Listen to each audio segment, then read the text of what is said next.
हम लोग जो है ग्रुप 15 एलिमेंट्स के प्रॉपर्टीज़ के बारे में पढ़ रहे हैं। ठीक है, तो हम आगे पढ़ाई करेंगे। तो आज जो है हम लोग डिस्कस करेंगे ग्रुप 15 एलिमेंट्स में कौन कौन सा ऑक्सीडेशन स्टेट होता है।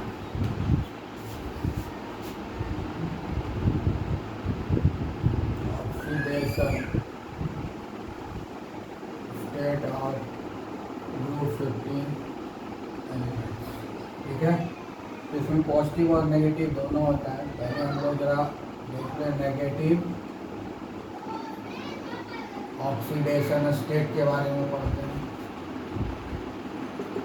ठीक है, तो नेगेटिव ऑक्सीडेशन स्टेट पढ़ना है। अगर ऑक्सीडेशन स्टेट पढ़ना है तो उसके लिए इलेक्ट्रॉनिक कॉन्फ़िगरेशन जो होता है उसको दिमाग में रखना ज़रूरी है। तो जो इसका जनरल इलेक्ट्रॉनिक कॉन्फ़िगरेशन होता है आउटर मोस्ट ऑर्बिट का, वो होता है NH2।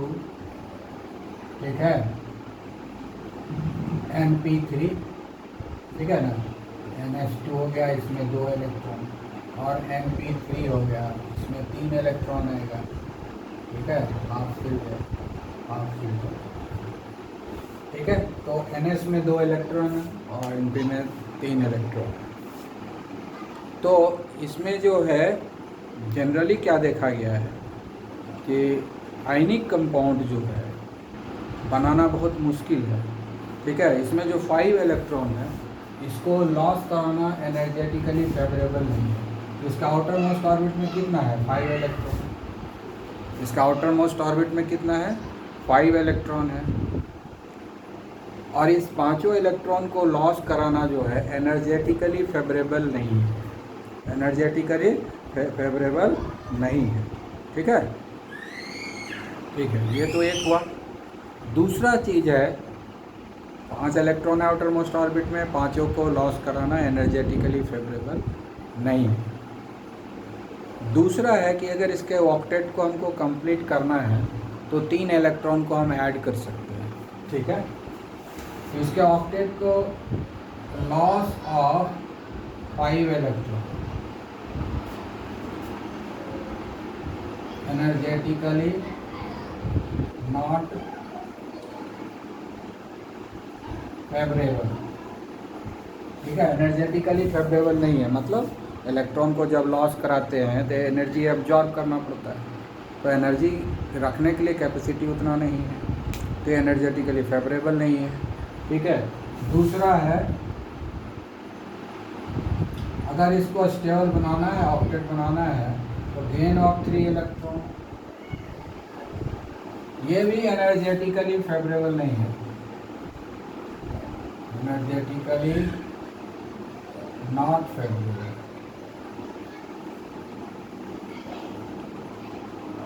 ठीक है, 3 इलेक्ट्रॉन एक्सेप्ट करके 8 इलेक्ट्रॉन कर सकता है, ऑक्टेट कंप्लीट कर सकता है, ये भी एनर्जेटिकली फेवरेबल नहीं है।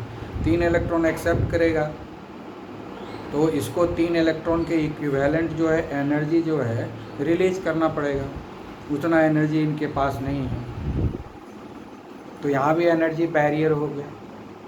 तो दोनों ही केस में एनर्जी बैरियर हो गया है।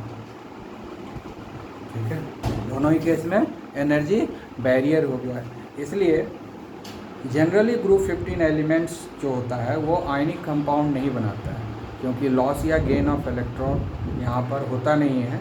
यहाँ पर जो होता है वो शेयर ऑफ इलेक्ट्रॉन होता है, क्योंकि लॉस और गेन दोनों ही एनर्जेटिकली फेवरेबल नहीं है, इसलिए आयनिक कंपाउंड रूल्ड आउट है। Therefore, ionic compound or N5 plus or N3 minus, it is ruled out, है ना, ruled out, ये संभव नहीं है। N5 प्लस N3 माइनस ये जो है पॉसिबल नहीं है, क्योंकि एनर्जेटिकली फेवरेबल नहीं है, तो आयनिक कंपाउंड बनेगा नहीं, इस तरह का आयन्स बनेगा नहीं। N+5 आयन या N3 माइनस आयन, N नहीं लिख सकते हैं, सीधा हम सारे के लिए लिख रहे हैं ना, तो हम E लिख लेते हैं। E से हो गया सारा एलिमेंट, फिर वो नाइट्रोजन के बारे में हम नहीं लिखेंगे। यहाँ ई का मतलब हो गया एलिमेंट, ये मीन्स एलिमेंट ऑफ ग्रुप 15, ये मीन्स एलिमेंट ऑफ ग्रुप 15। ठीक है, तो ग्रुप 15 एलिमेंट हुई 5-3 आयंस में कन्वर्ट करना बहुत ही मुश्किल है। ठीक है, तो अगर पूछेगा कि आयनिक कंपाउंड क्यों नहीं बनाता है ग्रुप 15 एलिमेंट्स का, ग्रुप 15 एलिमेंट्स, तो उसके लिए यही बताना है कि आयनिक कंपाउंड इसलिए पॉसिबल नहीं है कि +5 ऑक्सीडेशन +5 आयंस भी नहीं हो सकता है, ना ही -3 आयंस हो सकता है। ठीक है, क्योंकि दोनों ही केस में एनर्जी बैरियर आ जाता है, इसलिए आयनिक कंपाउंड्स ग्रुप 15 एलिमेंट्स नहीं बनाता है। ये तो इन जनरल हुआ ना, लेकिन है कुछ बनाता है, वो एक्सेप्शन में है, उसको हम पढ़ेंगे। ठीक है, तो ये तो सबसे पहला चीज़ सीखना है कि ग्रुप 15 एलिमेंट्स आयनिक कंपाउंड नहीं बनाता है। क्यों नहीं बनाता है, उसका आंसर यहाँ है। ठीक है,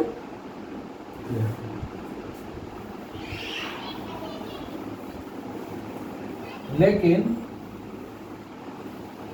नाइट्रोजन का कुछ कंपाउंड है जो आयनिक इन नेचर होता है, नाइट्राइड आयन बनाता है। नाइट्रो ग्रुप 15 एलिमेंट का एक एलिमेंट है, ग्रुप 15 का एक मेंबर नाइट्रोजन है जो कि नाइट्राइड आयन बनाता है, ये एक्सेप्शन है।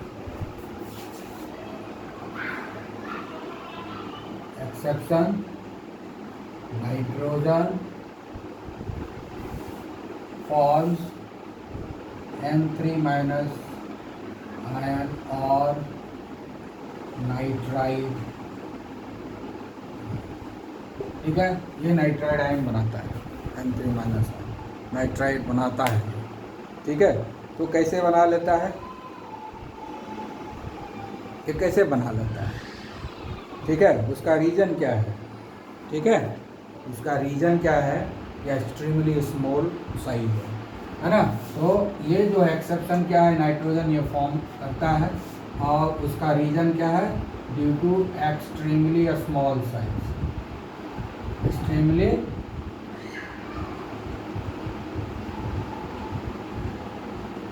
Small size of nitrogen and very high electronegativity.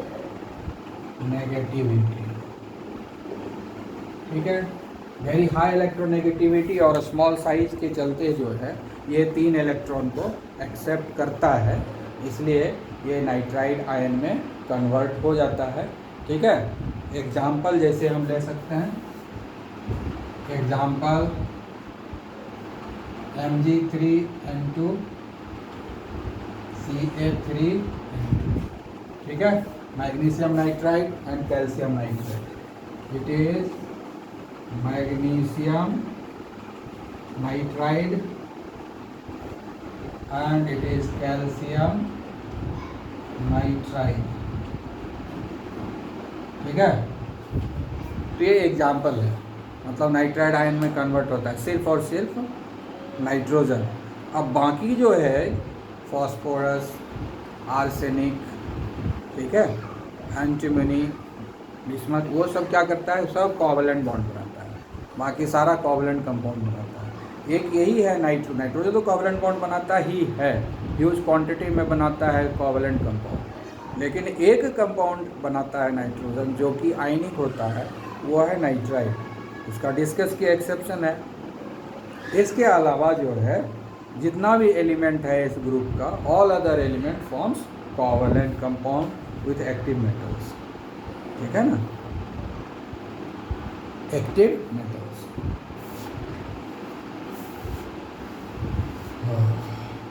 All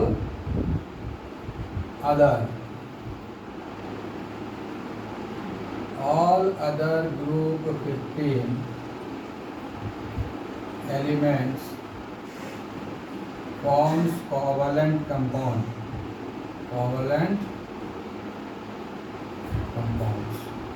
ठीक है, बाकी चूंकि एनर्जी बैरियर है तो इलेक्ट्रॉन ना तो लॉस कर सकता है ना ही गेन कर सकता है।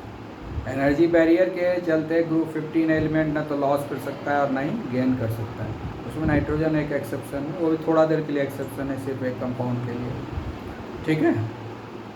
तो जब ना लॉस कर सकता है ना गेन कर सकता है तो आयंस तो बनेगा नहीं, तो क्या होगा, तो शेयरिंग ऑफ इलेक्ट्रॉन होगा, शेयरिंग ऑफ इलेक्ट्रॉन होगा।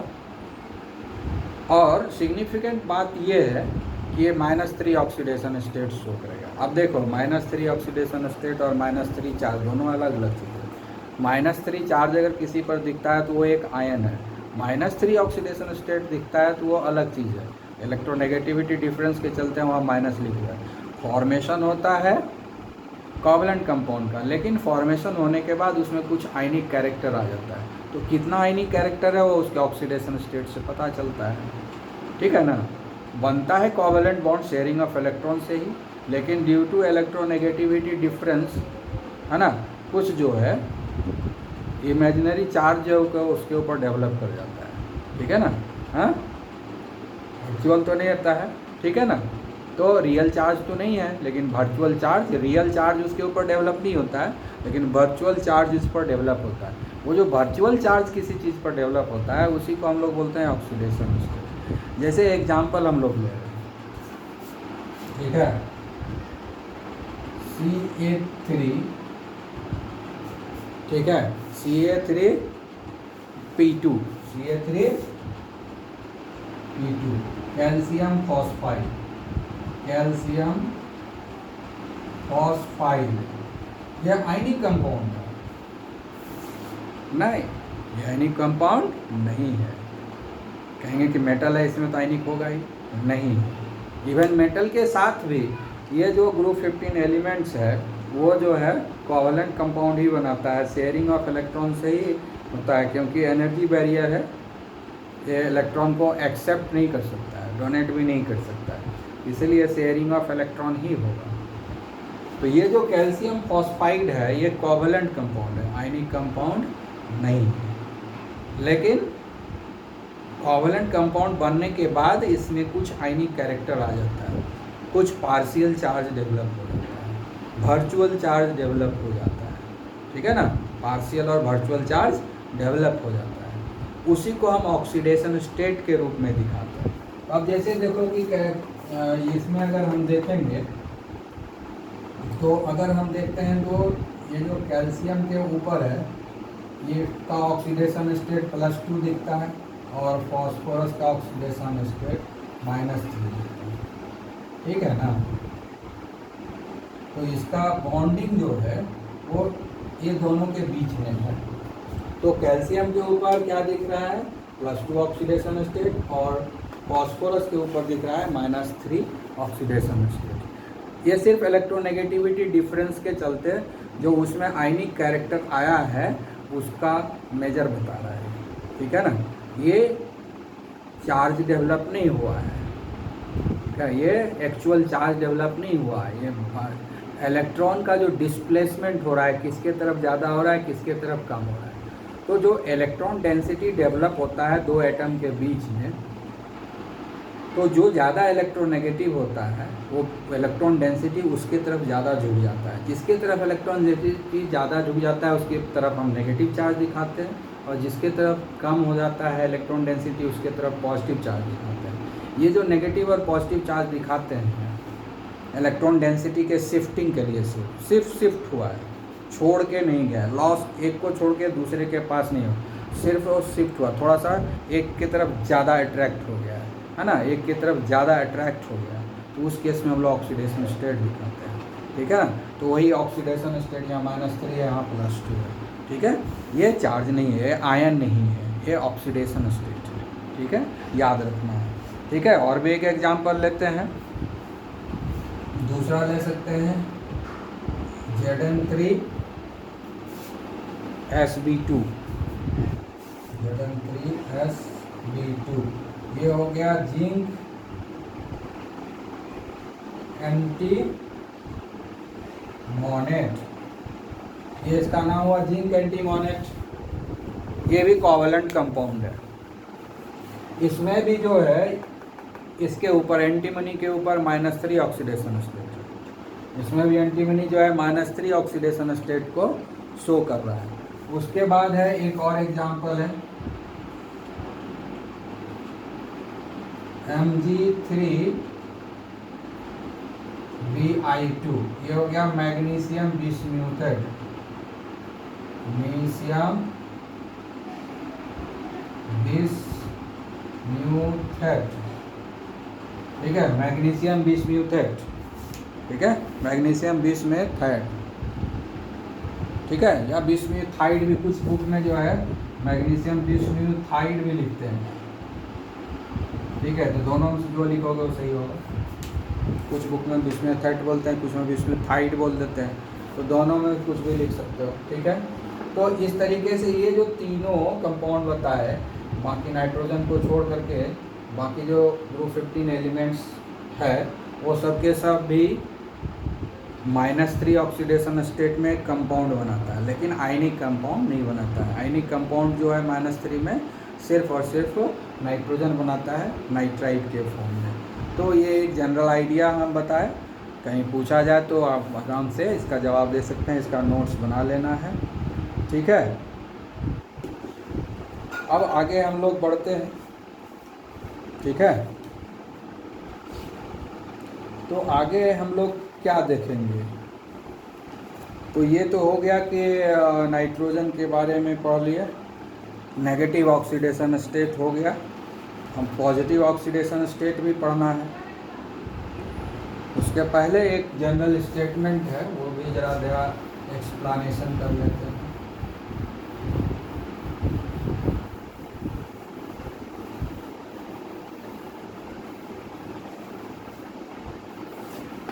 तो ये जो है ग्रुप 15 एलिमेंट्स जो -3 ऑक्सीडेशन स्टेट में एग्जिस्ट करता है, तो उसमें देखते हैं कि -3 ऑक्सीडेशन स्टेट में कौन ज़्यादा एग्जिस्ट करता है और कौन कम एग्जिस्ट करता है।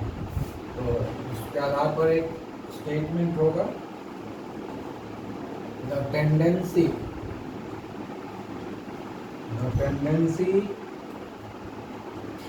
Of the group 15 elements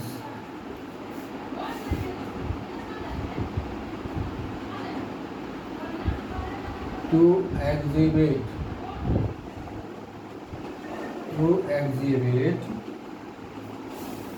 -3 oxidation state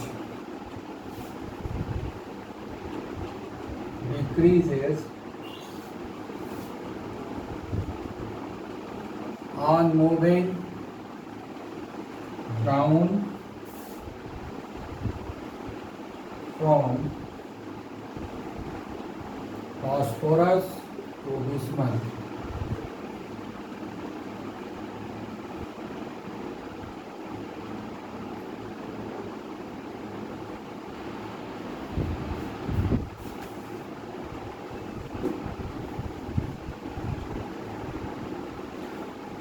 तो ये जो है टेंडेंसी ग्रुप 15 एलिमेंट का जो कि -3 ऑक्सीडेशन स्टेट शो करता है, और ये जो -3 ऑक्सीडेशन स्टेट शो करने का जो टेंडेंसी है, अगर ग्रुप 15 में हम टॉप टू बॉटम आएंगे, है ना, ग्रुप 15 में अगर टॉप टू बॉटम हम आएंगे, नाइट्रोजन, फास्फोरस, ठीक है, आर्सेनिक, एंटीमोनी और बिस्मथ, तो ऊपर से नीचे जो हम आएंगे इसमें, ठीक है, ऊपर से नीचे जो हम आएंगे इसमें, तो क्या होगा कि -3 ऑक्सीडेशन स्टेट जो है वो का जो स्टेबिलिटी है वो डिक्रीज करेगा, है ना। एग्जिबिट जो -3 ऑक्सीडेशन स्टेट का जो एग्जिबिट कैपेसिटी है वो कम होगा, -3 ऑक्सीडेशन स्टेट का स्टेबिलिटी जो है वो कम हो जाएगा। ऐसा क्यों होगा, ठीक है, उसका रीज़न है, -3 ऑक्सीडेशन स्टेट का मतलब क्या होगा कि वो 3 इलेक्ट्रॉन को अपने तरफ खींच के रखेगा, गेन नहीं करेगा, खींच कर अपने तरफ रखेगा, 3 इलेक्ट्रॉन को अपने तरफ खींच के रखेगा, ठीक है ना। तो ऐसा तो तभी संभव है जब इलेक्ट्रोनेगेटिविटी हाई रहेगा, लेकिन जब टॉप टू बॉटम आते हैं तो इलेक्ट्रोनेगेटिविटी डिक्रीज हो जाता है, तो इलेक्ट्रॉन को अपने तरफ जो खींचने का कैपेसिटी है वो डिक्रीज हो जाता है, टॉप टू बॉटम आता है। तो पहला रीज़न क्या है कि इलेक्ट्रोनेगेटिविटी डिक्रीज करता है, इलेक्ट्रोनेगेटिविटी क्या होता है, डिक्रीज कर रहा है, डिक्रीजेस, ठीक है। दूसरा है कि टॉप टू बॉटम जब हम जाते हैं, पहले ही पढ़ा चुके हैं, आयनाइजेशन इंथैल्पी भी डिक्रीज कर देता है। आयनाइजेशन इंथैल्पी मतलब energy required to remove the electron. तो जैसे जैसे नीचे आएगा तो आयनाइजेशन इंथैल्पी जो है डिक्रीज करेगा, तो कम एनर्जी में इलेक्ट्रॉन लॉस होने लगेगा, यानी इलेक्ट्रॉन लॉस करने का क्षमता बढ़ने लगेगा, तो इलेक्ट्रॉन गेन करने का क्षमता जो है घट जाएगा। ठीक है, तो इलेक्ट्रॉन गेन करने का क्षमता जो है घट जाएगा। ठीक है, तो इससे भी पता चलता है आयोनाइजेशन इंथैल्पी, आयोनाइजेशन इंथैल्पी ये भी डिक्रीज कर जाएगा। ठीक है, आयोनाइजेशन इंथैल्पी डिक्रीज करेगा तो टेंडेंसी टू एक्सेप्ट इलेक्ट्रॉन जो है घटेगा, tendency to pull the electron जो है वो घटेगा। ठीक है, तो ये भी सपोर्ट करता है कि -3 ऑक्सीडेशन स्टेट का स्टेबिलिटी जो है नीचे जैसे जैसे आएंगे ग्रुप 15 में वो घटते जाएगा। तीसरा चीज़ होता है इसमें कि साइज जो है जैसे जैसे नीचे आएंगे वो इंक्रीज कर रहा है। ठीक है, साइज जो है इंक्रीज कर रहा है। तो साइज इंक्रीज करने से क्या हो गया कि न्यूक्लियस और इलेक्ट्रॉन डेंसिटी के बीच में जो डिस्टेंस है वो बढ़ गया। जब इलेक्ट्रॉन डेंसिटी और न्यूक्लियस के बीच में डिस्टेंस बढ़ेगा तो उसका जो फोर्स ऑफ अट्रैक्शन है उसमें कम हो गया, यानी इलेक्ट्रॉन का पूलिंग करने का कैपेसिटी घट जाएगा, और पूलिंग करने की कैपेसिटी घट जाएगा तो इलेक्ट्रोनेगेटिव भी घट जाएगा। ठीक है, तो जिसके चलते क्या होगा, अल्टीमेटली जो है -3 ऑक्सीडेशन स्टेट शो करने का जो कैपेसिटी है वो भी कम होगा। दूसरा जो है ऊपर से नीचे जब आते हैं तो मेटालिक कैरेक्टर जो होता है, मेटालिक कैरेक्टर जो होता है वो इंक्रीज करता है। तो मेटालिक कैरेक्टर जब इंक्रीज करेगा तो नॉन मेटालिक कैरेक्टर घट जाएगा, नॉन मेटालिक कैरेक्टर क्या हो जाएगा, वो घट जाएगा। मेटालिक कैरेक्टर अगर बढ़ेगा तो नॉन मेटालिक कैरेक्टर घट जाएगा। ये सारा जो कैरेक्टर है ऑल टुगेदर यही इंडिकेट करता है कि -3 ऑक्सीडेशन स्टेट जो है ऊपर से नीचे आने में घटेगा। -3 ऑक्सीडेशन स्टेट का मतलब क्या होगा कि 3 इलेक्ट्रॉन को अपने तरफ खींचने का कैपेसिटी, तो 3 इलेक्ट्रॉन को अपने तरफ खींचने का कैपेसिटी जो है धीरे धीरे डिक्रीज होता जाएगा जैसे जैसे ऊपर से हम नीचे आएंगे ग्रुप 15 में। ठीक है, तो इस प्रकार -3 ऑक्सीडेशन स्टेट का स्टेबिलिटी भी डिक्रीज हो जाएगा। ठीक है, that's why the -3 oxidation states stability क्या होगा, डिक्रीजेस, स्टेबिलिटी जो है डिक्रीज कर जाता है। तो जब स्टेबिलिटी डिक्रीज करेगा तो क्या होगा कि -3 ऑक्सीडेशन स्टेट शो करने का टेंडेंसी भी कम हो जाएगा। ठीक है, तो ये क्वेश्चन हो गया आपका। उसके बाद दूसरा क्वेश्चन है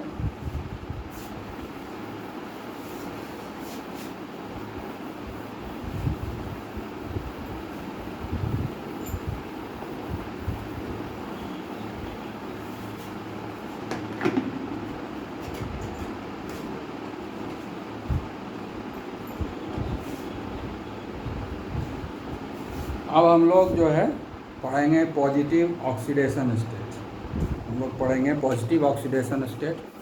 तो ग्रुप 15 एलिमेंट्स का जितना भी मेंबर है सारे मेंबर्स जो है ना +3 और +5 ऑक्सीडेशन स्टेट शो करता है। ग्रुप 15 के सारे मेंबर्स जो है ना ये पॉजिटिव ऑक्सीडेशन स्टेट को शो करता है +3 एंड +5। ठीक है, तो अब हम लोग देखेंगे positive oxidation state.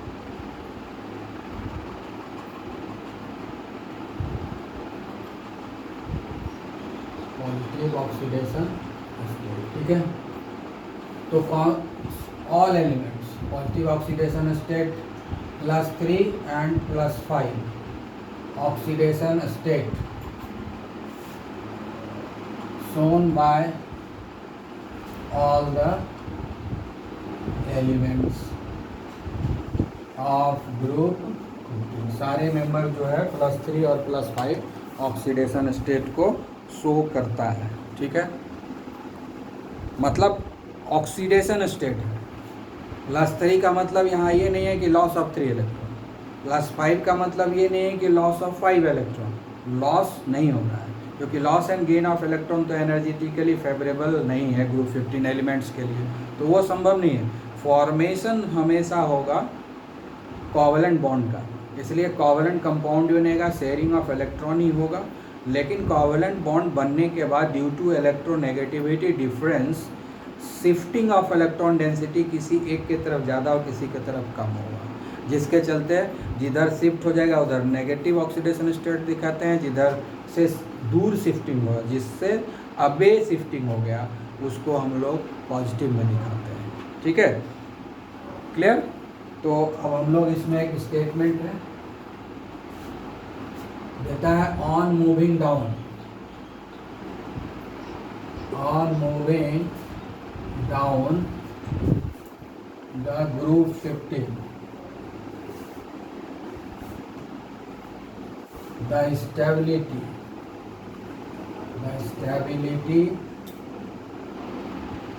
of +5 oxidation state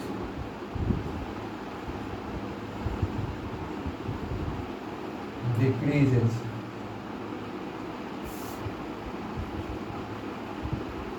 while that of +3 oxidation state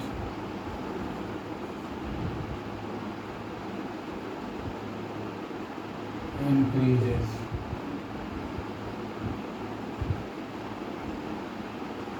ठीक है, अब इसी को एक्सप्लेन करना है। जो 15 एलिमेंट्स में जब हम टॉप टू बॉटम आते हैं तो +5 ऑक्सीडेशन स्टेट का जो स्टेबिलिटी है वो डिक्रीज होता है। उसका रीज़न क्या है? Inert pair effect. Inert pair effect क्या है? इसका मेन रीज़न है due to inert pair effect. Inert pair effect, inert pair effect क्या होता है? इंक्रीज करता है जैसे जैसे ऊपर से नीचे आते हैं। ठीक है, इनर्ट पेयर इफेक्ट क्या है? Refusal of S orbital, refusal of outermost orbits S orbital to participate in chemical bonding. ठीक है, अब ये जो इनर्ट इफेक्ट है इसका डेफिनेशन क्या होता है? Inert effect, refusal by S orbital electron outermost orbit s orbital, refusal by outermost s orbital electron to participate in chemical bonding। इसको हम लोग बोलते हैं इनर्ट पेयर इफेक्ट। इसलिए इनर्ट पेयर इफेक्ट बोलते हैं क्योंकि एस ऑर्बिटल में 2 ही इलेक्ट्रॉन होता है और हीलियम के भी हीलियम के पास जो है कितना ऑर्बिट होता है? हीलियम के पास कितना ऑर्बिट है? उसके पास तो एक ही ऑर्बिट है। वह उसका क्या होता है? इलेक्ट्रॉनिक कॉन्फ़िगरेशन 1s2 होता है। ठीक है, तो 1s2 उसमें 2 electron, S orbital completely field हो गया और एस ऑर्बिटल कम्प्लीटली फिल्ड हो गया, 2 इलेक्ट्रॉन है तो इनर्ट पेयर हो गया। मतलब अब इनर्ट के जैसा हो गया, हीलियम के जैसा हो गया। S orbital outer most orbit में 2 इलेक्ट्रॉन है उसके पास, तो हीलियम के जैसा हो गया उसका इलेक्ट्रॉनिक कॉन्फ़िगरेशन। तो चूँकि हीलियम इनर्ट है तो इसको भी हम लोग इनर्ट बोले, लेकिन यहाँ हीलियम डायरेक्ट नहीं बोल सकते हैं इसलिए हम इसको बोलते हैं inert pair effect. Helium effect नहीं बोल करके इसको हम नया नाम दिए इनर्ट पेयर इफेक्ट। तो इनर्ट पेयर इफेक्ट जो होता है टॉप टू बॉटम इंक्रीज होता है। क्यों होता है? जब हम किस ग्रुप 15 में टॉप टू बॉटम जाते हैं तो एटॉमिक नंबर बढ़ जाता है। ठीक है, टॉप टू बॉटम जब जाते हैं तो एटॉमिक नंबर बढ़ जाता है और एटॉमिक नंबर बढ़ता है तो नंबर ऑफ प्रोटॉन भी बढ़ता है। नंबर ऑफ प्रोटॉन जब बढ़ेगा तो न्यूक्लियर चार्ज बढ़ेगा और न्यूक्लियर चार्ज जितना ज़्यादा होगा एस ऑर्बिटल को उतना इफेक्टिवली अपने तरफ खींच के रखेगा। और ये भी जानते हैं कि एस ऑर्बिटल जो है न्यूक्लियस के बहुत नज़दीक रहता है, तो इसीलिए फोर्स ऑफ अट्रैक्शन बहुत ज़्यादा डेवलप होता है। जैसे जैसे नीचे आ रहे हैं तो न्यूक्लियर चार्ज बढ़ते जा रहा है और न्यूक्लियर चार्ज बढ़ने के चलते जो इनर्ट पेयर इफेक्ट है वो भी बढ़ते जा रहा है जैसे जैसे ऊपर से नीचे आ रहा है। ठीक है, तो जब इनर्ट पेयर इफेक्ट बढ़ जाएगा तो एस ऑर्बिटल वाला इलेक्ट्रॉन तो रिफ्यूज कर देगा और +5 ऑक्सीडेशन स्टेट होने के लिए तो 5 इलेक्ट्रॉन चाहिए, है ना।